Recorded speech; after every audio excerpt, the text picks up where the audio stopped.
जय श्री महाकाल। जय श्री महाकाल। सभी विद्वान जनों को, मेरी बहन रजनी अवस्थी जी को और पूनम दीदी को चरणों में प्रणाम।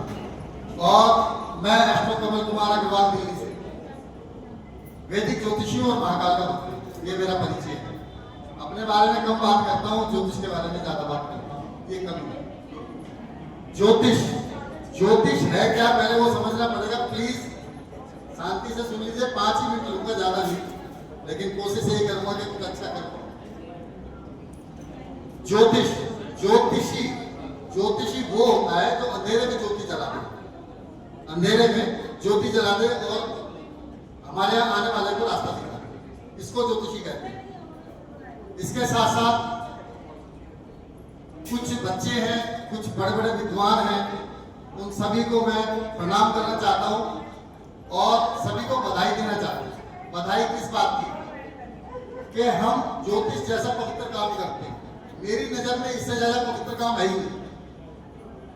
सबसे ज्यादा पवित्र काम दिया ईश्वर ने डॉक्टर को कि आप इंसान की जान बचाओगे, बराबर। मैं हर सम्मेलन में ये बात बोलता हूँ, लेकिन एक अच्छा ज्योतिषी जो है वो 20 साल या 50 साल पहले ही पत्रिका देख के अपने यजमान को बता देगा जी आपके साथ 20 साल बाद ये होगा या 50 साल बाद ये होगा, और बाकायदा टाइम दे देगा भाई साहब। इस बात की बधाई कि हम ज्योतिषी हैं और हमें ये सम्मान मिला। चलिए बात करते हैं ज्योतिष के ऊपर। एक बहुत सारी कुछ भ्रांति भी है, मिथ्या भी है। वक्री ग्रह मैं हमेशा कुछ अलग ही लेके आता हूँ, तो कोशिश करेंगे, चलो आज इस पे मैं भी कोशिश कर लेता हूँ थोड़ा सा। दीदी आशीर्वाद दीजिए। वक्री ग्रह सभी जानते हैं 9 ग्रह हैं, 2 ग्रह हमेशा वक्री होते हैं और सूर्य चंद्रमा कभी वक्री होते नहीं है। अब बचे 5 ग्रह। 5 ग्रह में गुरुदेव को जो उनकी दृष्टि शुभ है, चाहे वो वक्री हो या मार्गी हो। अब वो तो शुक्र भी ठीक ठाक है, ये किसी का आहित करते नहीं जल्दी से, लेकिन शनि देव तो वैसे ही, लेकिन शनि भी वक्री होकर शुभ हो जाता है, ये मैंने पाया है। चलिए वक्री ग्रह हमें समझना पड़ेगा सबसे पहले, क्योंकि बहुत बड़ी मिथ्या है, बहुत बड़ी भ्रांति है। पहले तो हमें समझना पड़ेगा, जिस भी पत्रिका में वक्री ग्रह होगा, एक ग्रह होगा वक्री तो संघर्ष 25% मान के चलिए, 2 ग्रह होंगे तो 50%, मतलब संघर्ष को बढ़ा देते हैं, ऐसा मुझे लगता है।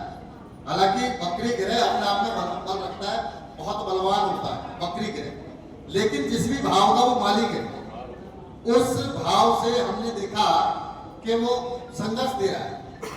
मान लीजिए गुरुदेव वक्री हो गए, अब वक्री होने वाले गुरु जी।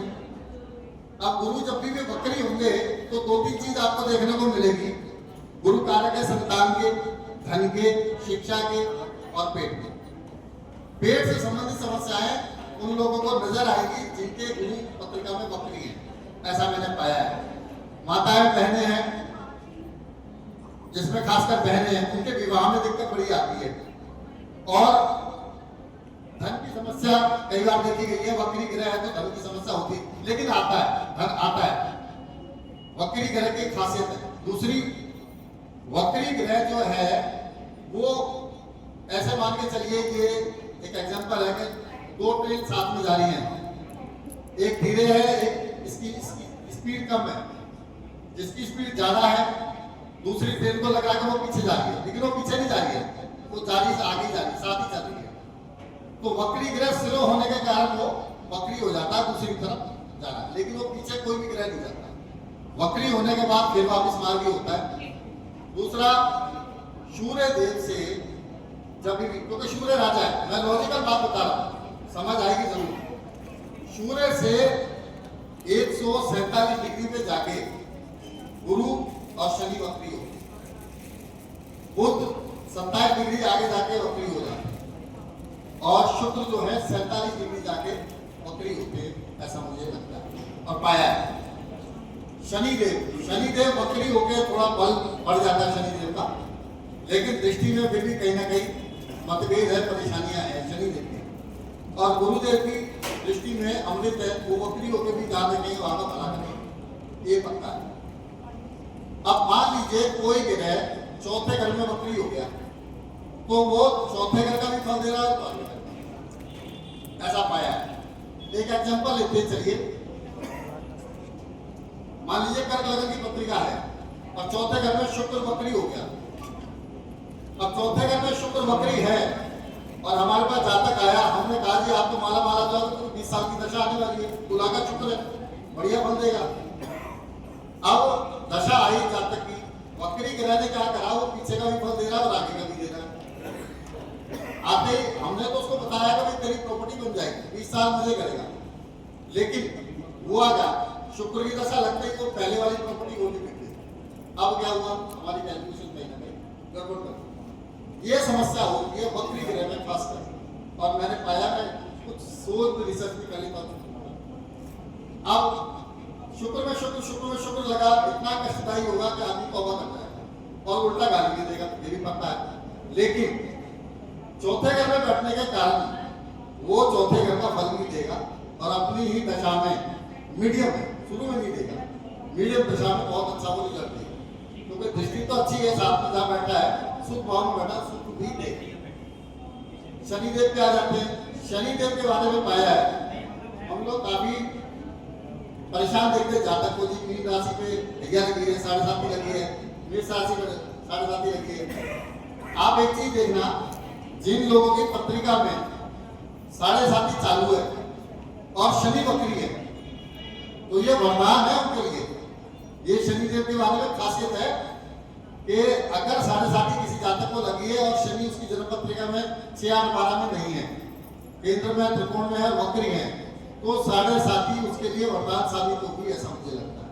7.5 शनि की दशा महादशा थोड़ी कष्टकारी होती है। वक्री ग्रह में हमने बहुत सारे देखी है, जैसे शुक्र नीच हो गए या वक्री हो गए। अब शुक्र क्या ग्लैमर के कारक है, शुक्र मीडिया को या फिल्मों को प्रेजेंट करते हैं।